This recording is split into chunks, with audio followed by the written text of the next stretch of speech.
Hey hello guys, welcome back to our channel. So ഇന്ന് നമ്മൾ നോക്കുന്നത് അറ്റാക്ക് ഓൺ ടൈറ്റൻ എന്ന ജാപ്പനീസ് അനിമി TV സീരീസിന്റെ സീസൺ 3 8ാമത്തെ എപ്പിസോഡാണ്. സോ എപ്പിസോഡിലോട്ട് പോകുന്നതിന് മുമ്പ് എല്ലാവരും നമ്മുടെ വീഡിയോ ഒന്ന് ലൈക്ക് ചെയ്യുക. നിങ്ങൾ ലൈക്ക് ചെയ്യുന്ന സമയത്ത് ഈ വീഡിയോക്ക് എത്ര ലൈക്ക് ആയെന്ന് തീർച്ചയായിട്ടും താഴെ കമന്റ് ചെയ്യുക. അപ്പോട്ട് സമയങ്ങളാണ് നേരെ എപ്പിസോഡിലോട്ട് പോകാം. എപ്പിസോഡ് തുടക്കത്തിൽ നമ്മൾ കാണുന്നത് ഒരു ടൈറ്റനാകാൻ വിസമ്മതിക്കുന്ന ഹിസ്റ്റോറിയെ നിർബന്ധിച്ച് ടൈറ്റനാകാൻ ശ്രമിക്കുന്ന ലോ റൈസിനെയാണ്. ഇത് കണ്ട് ഹിസ്റ്റോറിയ പെട്ടെന്ന് അയാളെ അടിച്ച് താഴെ ഇടുന്നു. നിങ്ങളെ ഞാൻ കൊല്ലാൻ സമ്മതിക്കില്ല എന്ന് പറഞ്ഞ ആ ബാഗ് എടുത്തോണ്ട് എറിന്റെ അടുത്തോട്ട് ഓടുവാണ് ഹിസ്റ്റോറിയ.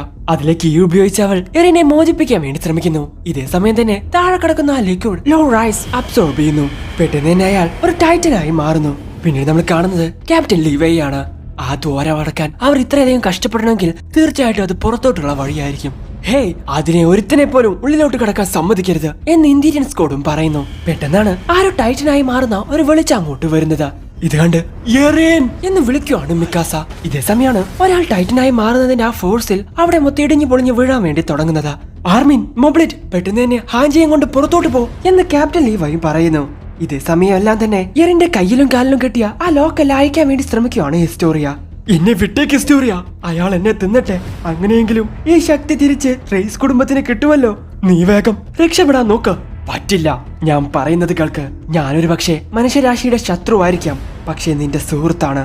എനിക്കൊരു നല്ല കുട്ടിയാവാൻ കഴിയില്ല, എനിക്കൊരു ദൈവവും ആവണ്ട. പക്ഷേ തന്നെ ആർക്കും വേണ്ടെന്ന് പറഞ്ഞ് ആളുകൾ കരയുമ്പോ ഈ ലോകത്തൊരു സ്ഥാനം നിങ്ങൾക്കുമുണ്ടെന്ന് എനിക്ക് അവരോട് പറയാം.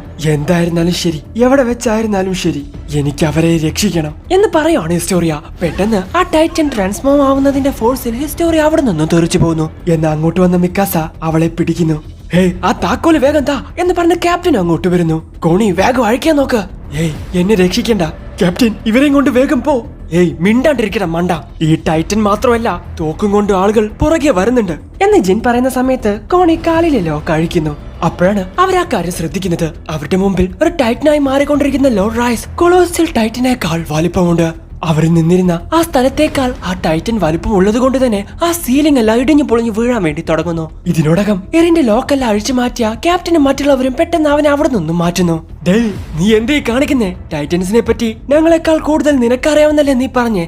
എന്നാ നിനക്കൊരു കോപ്പും അറിയില്ലെന്ന് ഇപ്പൊ എനിക്ക് മനസ്സിലായി എന്ന് പറഞ്ഞ് അതിന്റെ അടുത്ത് നിന്ന് മാറി നിൽക്കുവാണ് കെനി. ഇതേ സമയം എറിനും മറ്റുള്ളവരുടെയും മുമ്പിൽ ആ ടൈറ്റൻ ഉള്ളത് കൊണ്ട് അവരെ കൊണ്ട് രക്ഷപ്പെടാൻ സാധിക്കില്ല. ഇനി എന്ത് ചെയ്യും? ഞാനൊരു ടൈറ്റനായി മാറിയാലോ? ഇല്ല, എന്നാലും അതിനടിയിൽ പെട്ടുപോവുകയുള്ളൂ.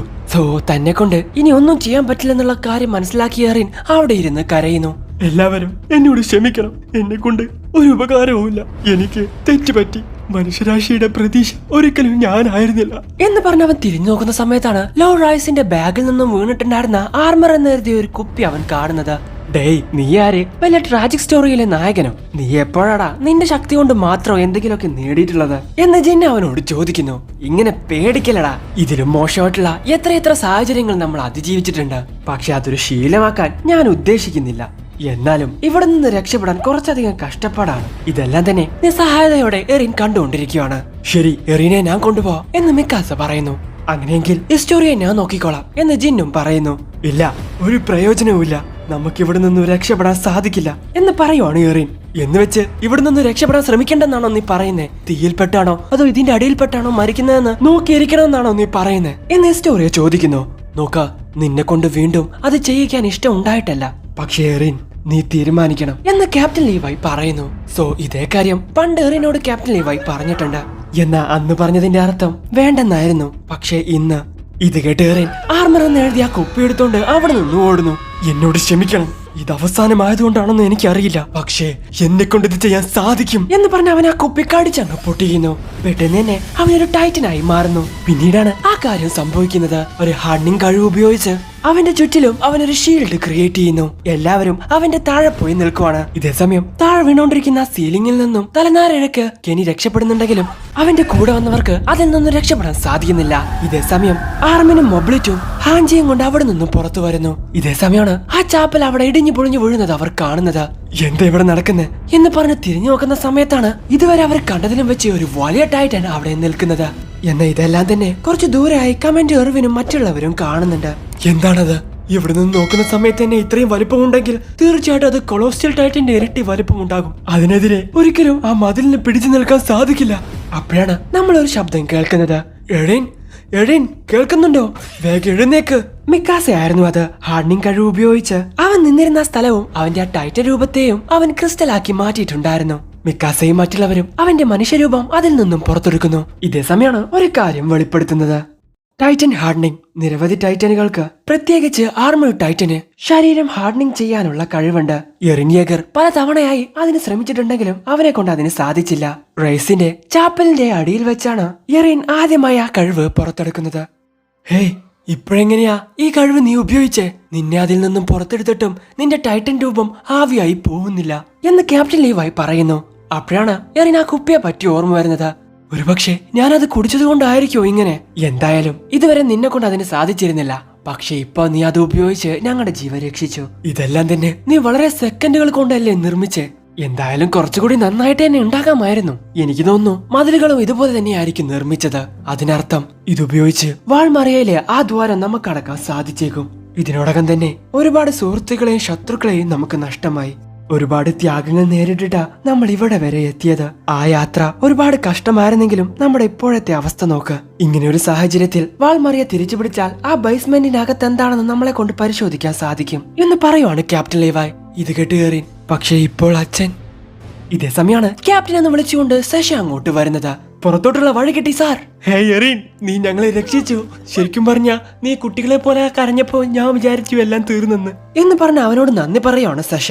ഹേയ് മതി, നമുക്ക് പോവാം. ആ തടിയൻ ടൈറ്റനെ നമുക്ക് പിന്തുടരണം എന്ന് ക്യാപ്റ്റൻ ലീവായും പറയുന്നു. അങ്ങനെ അവരെ പുറത്തോട്ട് കൊണ്ടുവരാനായി ആർമിനും മൊബ്ലിറ്റും അവരെ സഹായിക്കുന്നു. അപ്പോഴാണ് എറിൻ ആ കാഴ്ച കാണുന്നത്. ടൈറ്റനായി മാറിയ ലോർഡ് റൈസ് ഒരു പുഴുവിനെ പോലെ ഇഴഞ്ഞഴഞ്ഞു പോകുന്നു. അതിന്റെ ബോഡി ഹീറ്റ് കാരണം ചുറ്റിലുണ്ടായിരുന്ന മരങ്ങൾ വരെ കത്തി നശിക്കുന്നു. കമാൻഡർ, നമ്മളെ കൊണ്ട് അതിനെ തടയാൻ പറ്റുമെന്ന് തോന്നുന്നില്ല. അത് നമ്മളെ ഒന്ന് ശ്രദ്ധിക്കുന്ന പോലുമില്ല. തീർച്ചയായിട്ടും അതൊരു അബ്നോർമൽ ടൈറ്റനാ. ഇതേ സമയമാണ് കമാൻഡർ എർവിൻ ലീവൈ സ്ക്വാഡിനെ കാണുന്നത്. ഹേയ്, നിങ്ങൾക്ക് കുഴപ്പമൊന്നുമില്ലല്ലോ? എല്ലാവരും ഓക്കെ അല്ലേ? അതെ, കുഴപ്പമൊന്നുമില്ല. പക്ഷെ ഹാഞ്ചിക്ക് ചെറുതായി പരിക്ക് പറ്റി. എന്തായാലും നിങ്ങൾ നന്നായിട്ട് എന്നെ കാര്യങ്ങൾ ചെയ്തു. കുറെ കാര്യങ്ങൾ നമുക്ക് റിപ്പോർട്ട് ചെയ്യേണ്ടതുണ്ട്. അതിനെല്ലാം മുൻപ് ഏതാ ആ ടൈറ്റൻ എന്ന് ചോദിക്കുകയാണ് എർവിൻ.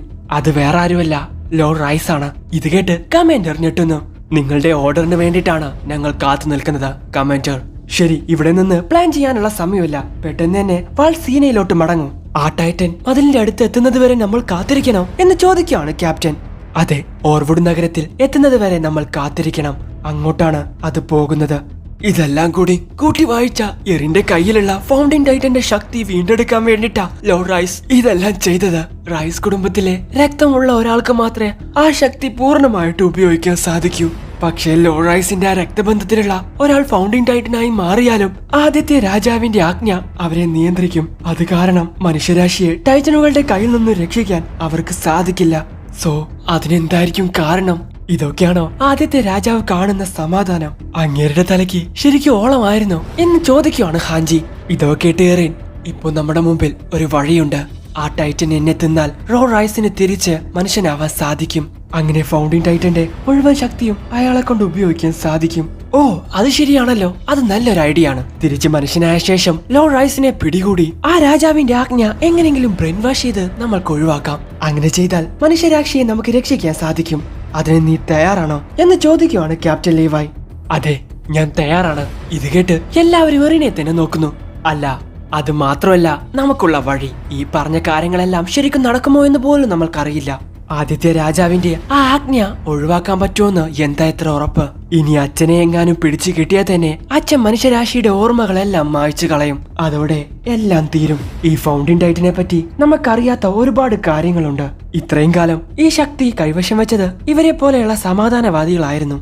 ഇപ്പൊ അവരുടെ കയ്യിൽ നിന്നും ഫൗണ്ടൈൻ ടൈറ്റനെ തട്ടിയെടുത്ത സ്ഥിതിക്ക് മനുഷ്യരാശിക്ക് ടൈറ്റനുകളിൽ നിന്നും രക്ഷപ്പെടാൻ സാധിച്ചേക്കാം. എറിൻ, നിന്റെ അച്ഛൻ ആദ്യത്തെ രാജാവിന്റെ ആ ആജ്ഞയിൽ നിന്നും മനുഷ്യരാശിയെ രക്ഷിക്കാനാണ് ശ്രമിച്ചത്. എന്റെ ചേച്ചിയുടെ കയ്യിൽ നിന്നും ഫൗണ്ടൈൻ ടൈറ്റന്റെ ശക്തി തട്ടിയെടുത്തതും റൈസ് കുടുംബത്തെ മുഴുവനും ഇല്ലാതാക്കാൻ ശ്രമിച്ചതും അദ്ദേഹത്തിന് വേറെ വഴിയില്ലാത്തത് കൊണ്ടായിരുന്നു എന്ന് പറയുവാണ് ഹിസ്റ്റോറിയ. ഇത് കേട്ട് എറിൻ അവന്റെ അച്ഛൻ പറഞ്ഞ കാര്യം ആലോചിക്കുന്നു. ആർമിനെയും മിക്കാസയെയും മറ്റുള്ള എല്ലാവരെയും രക്ഷിക്കണമെങ്കിൽ ഈ ശക്തി ഉപയോഗിക്കാൻ നീ പഠിച്ചേ പറ്റൂ. ഓ അച്ഛൻ, ശരിയാണ്. ഞങ്ങൾക്കറിയാവുന്ന ഡോക്ടർ യേഗർ ഒരു കാരണവുമില്ലാതെ അങ്ങനെ ഒരു കാര്യം ചെയ്യില്ല. അതെ, അപ്പോൾ റൈസ് കുടുംബത്തിന്റെ രക്തമില്ലെങ്കിൽ പോലും മനുഷ്യരാശിയെ രക്ഷിക്കാൻ സാധിക്കും. അതുകൊണ്ടാണ് ആ ബേസ്മെന്റിന്റെ താക്കോൽ നിന്റെ അച്ഛൻ നിന്നെ ഏൽപ്പിച്ചത് എന്ന് മിക്കാസ അവനോട് പറയുന്നു. ബേസ്മെന്റോ? ഇപ്പൊ എനിക്ക് ഓർമ്മ വന്നു, അത് വളരെയധികം പ്രധാനപ്പെട്ട ആയിരുന്നല്ലോ. അതെ, ഇപ്പൊ മതിലിന്റെ ദ്വാരം അടക്കാൻ നമുക്കൊരു വഴി കിട്ടിയില്ലേ? എന്റെ ഒരു അഭിപ്രായത്തിൽ അതാണ് നമുക്ക് പ്രധാനം. അതെ, അത് കാര്യങ്ങളെ കുറച്ചുകൂടി എളുപ്പമാക്കും. അത് തന്നെയാണ് എന്റെ ഈ അഭിപ്രായം. പക്ഷെ ഒരു കാര്യം, ഇതിന് നിനക്ക് കുഴപ്പമൊന്നുമില്ലല്ലോ ഹിസ്റ്റോറിയ? ആ ടൈറ്റനെ മതിലുകൾക്കുള്ളിൽ കടന്ന് പൂന്തി വിളയാടാൻ നമ്മൾ അനുവദിക്കരുത്. അതിന്റെ വലുപ്പം കാരണം നമ്മളെ കൊണ്ട് അതിനെ പിടിച്ചു വെക്കാനും സാധിക്കില്ല.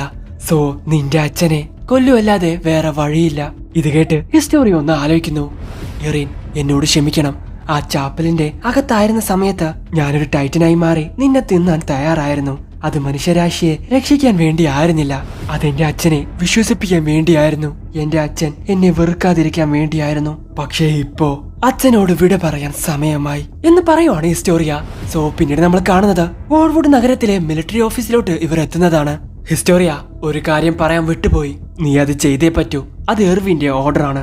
ഇതെല്ലാം കഴിഞ്ഞതിനു ശേഷം സിംഹാസനത്തിന്റെ ഇപ്പോഴുള്ള അവകാശി നീ ആയതുകൊണ്ട് നീ ഒരു രാജ്ഞിയായി മാറണം. ഇത് കേട്ട് അവരെല്ലാവരും ഞെട്ടുന്നു. എന്ത്? Queen Historia? ഭരണമെല്ലാം അട്ടിമറിച്ചെന്ന് കരുതി പട്ടാള ഭരണം അധികകാലം ജനങ്ങൾ സഹിച്ചെന്ന് വരില്ല. ഞങ്ങൾക്ക് അവരോട് പറയേണ്ടത് വ്യാജരാജാവിൽ നിന്നും ശരിയായ അവകാശി കിരീടം തിരിച്ചെടുത്തുന്നതായിരിക്കണം. ഇത് കേട്ട് കോണി, ക്യാപ്റ്റൻ, അവൾ പുറത്തു വെച്ച് സംസാരിച്ചത് നിങ്ങളും കേട്ടതല്ലേ? അവളുടെ അച്ഛനെ അവൾ ധിക്കരിച്ചത് കൊണ്ട് റേസ് കുടുംബവുമായിട്ട് ഒരു ബന്ധവും ഇല്ലെന്നല്ലേ അവൾ പറഞ്ഞത്? വീണ്ടും അവളെ അതിലോട്ട് ഹേയ്, പറയാനുള്ളത് ഉറക്കെ പറ. കമാൻഡർ, കോണി പറയുന്നത് എന്താന്ന് വെച്ച് കഴിഞ്ഞാ, റേസ് കുടുംബത്തെ ഉപേക്ഷിച്ചതോടുകൂടി അവൾക്ക് അവളെന്ന വ്യക്തിയെ മനസ്സിലാക്കാൻ കഴിഞ്ഞിട്ടുണ്ട്. ഇപ്പോഴതാ നിങ്ങൾ എല്ലാവരും അവളെ മറ്റൊരു വേഷത്തിലോട്ട് തള്ളിവിടുന്നു. അത് അവളോട് കാണിക്കുന്ന അന്യായമല്ലേ? കുഴപ്പമില്ല, അപ്പോ രാജ്ഞിയാകുക എന്നുള്ളതാണല്ലേ എന്റെ അടുത്ത കടമ. മനസ്സിലായി. നിങ്ങളുടെ എല്ലാം കരുതലിന് ഒരുപാട് നന്ദിയുണ്ട്. പക്ഷെ അത് എന്റെ മേലിൽ അടിച്ചേൽപ്പിക്കുകയാണോ അല്ലയോ എന്ന് തീരുമാനിക്കേണ്ടത് ഞാനാണ്. ഓ, അപ്പൊ നീ പറഞ്ഞു വരുന്നത് എന്റെ വിധി എന്റെ മാത്രം തീരുമാനമാണ്. എന്റെ എല്ലാം എന്നെ ഇവിടെ സമർപ്പിക്കാൻ നിങ്ങൾ അനുവദിക്കണം എന്ന് പറയുവാണ് ഹിസ്റ്റോറിയ. സോ ഒരു രാജ്ഞിയാവാൻ അവൾ തീരുമാനിച്ചു കഴിഞ്ഞു.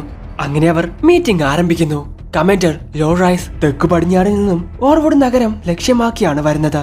രാവിലെ ആകുന്ന സമയത്ത് അത് നഗരത്തിലെത്തിയേക്കും. കമാൻഡർ എർവിൻ, എന്താണ് നിങ്ങളുടെ പ്ലാൻ? എങ്ങനെയാണ് ഇത്രയും കുറഞ്ഞ സമയത്തിനുള്ളിൽ അത്രയും ജനങ്ങളെ ഒഴിപ്പിക്കുന്നത്? ഇല്ല, അവരെ ഒഴിപ്പിക്കുന്നില്ല. ഓർവുഡിലെ ജനങ്ങൾ ഇവിടെ തന്നെ ഉണ്ടായിരിക്കണം എന്ന് കമാൻഡർ പറയുന്നു.